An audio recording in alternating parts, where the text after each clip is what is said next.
Hi, my name is Chris. And my name is Christian. We're just two guys wanting to talk about movies, and we were blessed.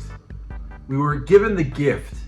Our wishes were granted to see Puss in Boots: The Last Wish, which is the newest, I guess you could say, film in the Shrek universe.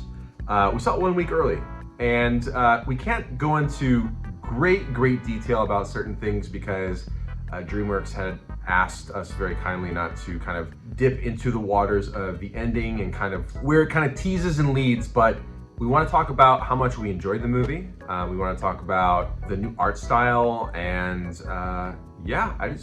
let's just start talking. Let's just start verbally barfing about how much fun this movie was. Crisscross. Oh, here we go, yo. Crisscross. Hey. You know, we did arrive a little late, so I'm kind of glad that we arrived a little late. There was an opening number that the director had mentioned that was a lot of fun, and we're like, oh, cool. Yeah. Would have loved to seen it. And Tony Banderas, he has a opening song, you know, so I want to go watch it again just to see that opening. I think, you know, the movie that we saw warrants us to go, you know, watch it maybe 2-3 more times. A-list, Wow. You know? Yeah. I grew up really just loving the first two Shrek movies. I wasn't the biggest fan of the sequels beyond that. Admittedly, I've never ever seen the first Puss in Boots movie. But this movie was, it felt different because not only had we not seen a Shrek movie or a movie within this world and universe in over a decade, but the art style was different. It felt like it had a slightly different tone, and I was very curious to see whether or not it was still part of the same lore, if it still paid homage or at least referenced the previous films. And, you know, without spoiling anything, I think it's safe to say that it continues the story that has already been set up within the franchise. I told Chris all the time, I cry easily, and this movie had a scene that almost had me in tears as well. There's a couple scenes in this film that, you know, if you've been through life like Puss in Boots has, he's on his last life, you know. We should talk a little bit about what this plot is. So the title is called The Last Wish, and there is a magical map that will take you to a location where you can make a wish. And it was described that this film took inspiration of the good, the bad, and the ugly, because there's really 3 parties that are trying to get to this destination to make a wish.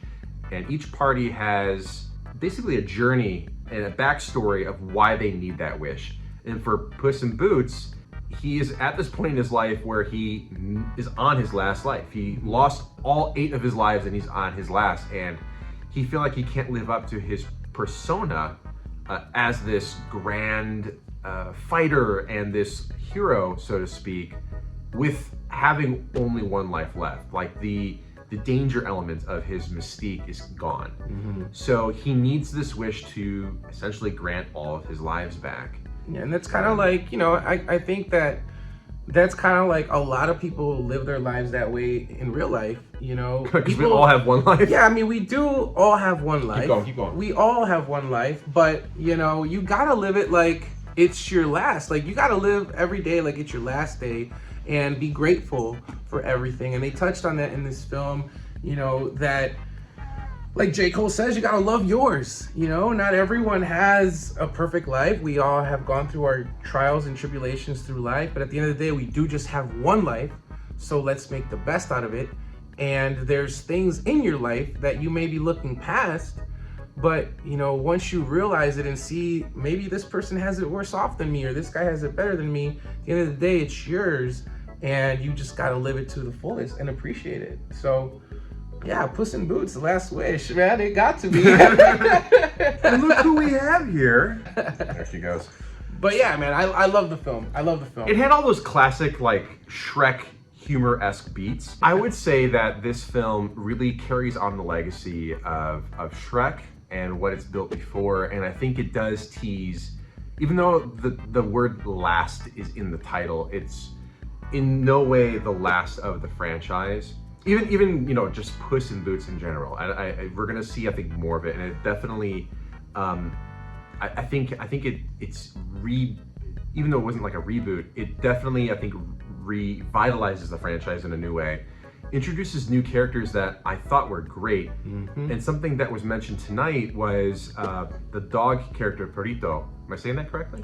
You gotta roll your R a little bit. Okay, go for it. Perrito. Who I think early speculation from the trailer was like, oh, this character's gonna be super annoying. It's just there for kids. But I think this character kind of stole the show. Yeah, definitely. Which was very interesting, because something that again was brought up tonight was with Shrek 2, Puss in Boots was brought in and stole the show and garnered a spinoff. And now within Puss's own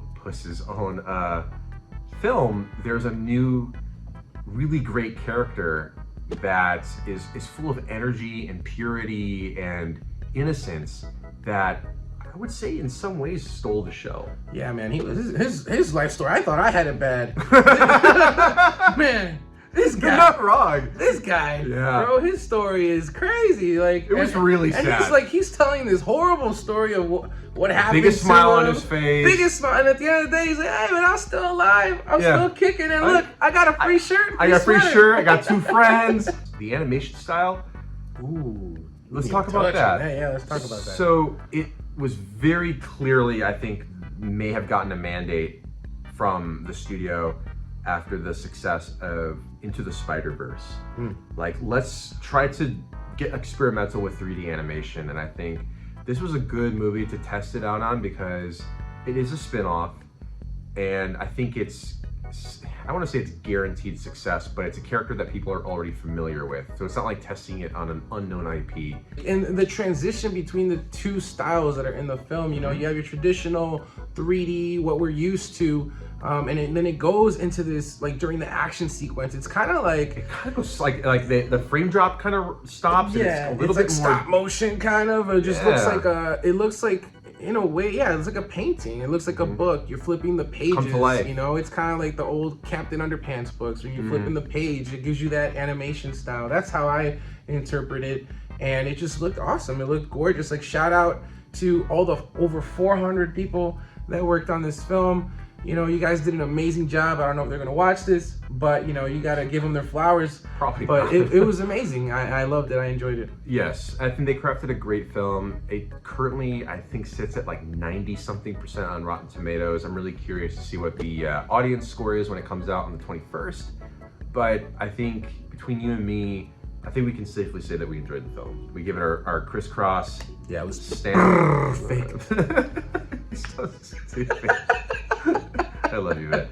That being said, I think we're gonna leave it to all of you to tell us whether A, you're gonna see the film, B, are you excited for future movies within this franchise, potentially, and then if you've seen the movie, give us your thoughts and tell us whether or not you agree with some of the things that we discussed today, or if you have a question for us, we can maybe answer in a future video.